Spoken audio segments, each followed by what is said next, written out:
Hello everyone. So today in this video we are going to talk about two important gram-negative bacteria. Those are Legionella Pneumophila and Yersinia Enterocolitis. So first of all, let us discuss about Legionella Pneumophila.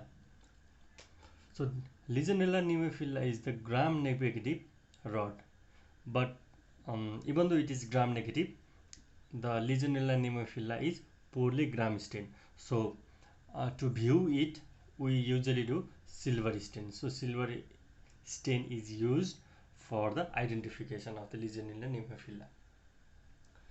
So what is the growth medium where this bacteria grows? This bacteria grows usually on the charcoal yeast extract medium with iron and cystidine.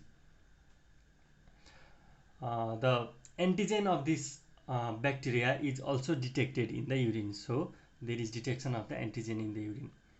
In the laboratory findings, we see the hyponatremia.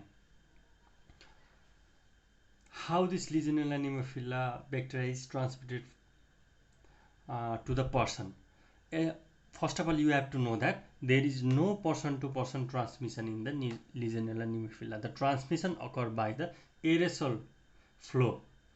So from the water sources, from the water habitat, the Legionella Pneumophila bacteria enter in our body. For example, from the air conditioning system, for the infected air conditioning system, or in the hot water tank where there is the reservoir of the Legionella Pneumophila bacteria, there is transmission occurs. So what is the treatment used in this bacterial infection? We usually use macrolide or quinolone. Quinolone or macrolide is used in the Legionella Pneumophila bacterial infection. Now let us discuss about Legionnaire's disease. The Legionnaire's disease is the severe pneumonia caused by the Legionella Pneumophila, and it is usually unilateral and lobar. You can also see in this picture of the CT scan of the chest, you can see the unilateral and lobar pneumonia.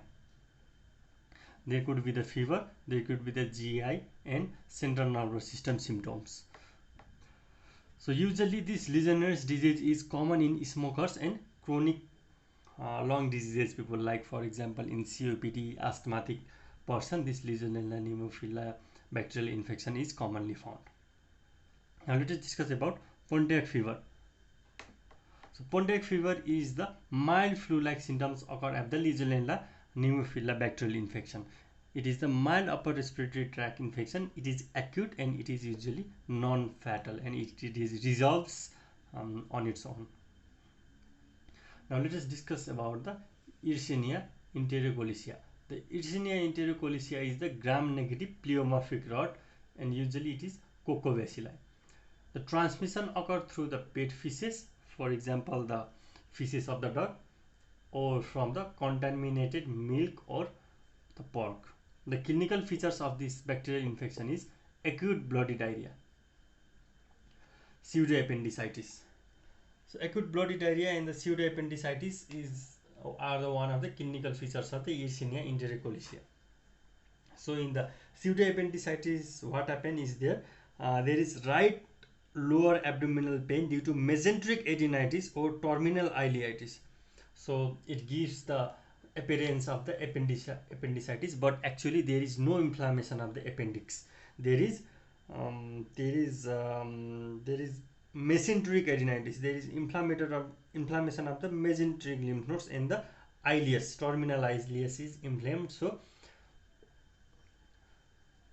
appendicitis features like is seen, but actually it is pseudoappendicitis. So we also see the reactive arthritis in the adults. So these are the clinical features of the Yersinia Enterocolitis. So again, I am going to summarize this topic. The Legionella Pneumophila, there is no person-to-person transmission, and it usually transmitted from the water sources habitat. And Legionnaire's disease is the severe pneumonia, and we usually see the pneumonia is unilateral and lobar, whereas the Pontiac fever is mild flu-like symptom is seen, In the Yersinia Enterocolitis, the transmission occurs through the pet feces and contaminated milk or purr. The clinical features are usually acute bloody diarrhea, pseudoappendicitis. Pseudoappendicitis is very important features of the Yersinia Enterocolitis you have to know, and the reactive arthritis in the adults. So this much for today. Thank you.